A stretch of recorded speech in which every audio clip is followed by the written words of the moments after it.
नमस्कार गाइस, हर हर महादेव। तो आज हम फाइनली बाबा के दरबार में आ चुके हैं, प्रभुनाथ बाबा के दर्शन करने के लिए। और गाइस ज़्यादा से ज़्यादा इस वीडियो को शेयर कीजिएगा। फाइनली ऊपर का सीन आप लोगों को दिखाता हूँ।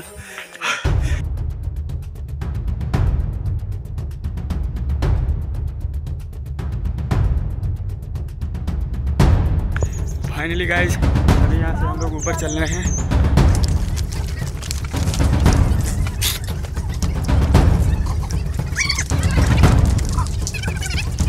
गाइस हमारे जीजा जी मिल चुके हैं यहाँ पर। खोई गए बहुत ढूंढने के बाद ये मिले हैं। हिमड़ी हमारे पानी बरसे लाग और हरा गए बहुत ढूंढने के बाद यहाँ चिरकुटी माई के पास से यहाँ पर भजन कर रहे थे और यहाँ पर मिले हैं।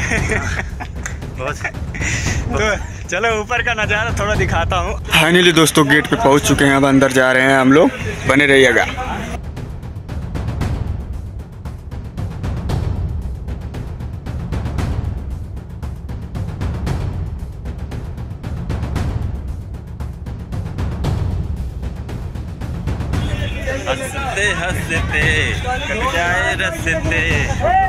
तो गाइस हम लोग फाइनली पहुंच चुके हैं बाबा के दरबार में, मंदिर में। अभी और आपको आगे दिखाना चाहूँगा जहाँ पे स्नान करते हैं।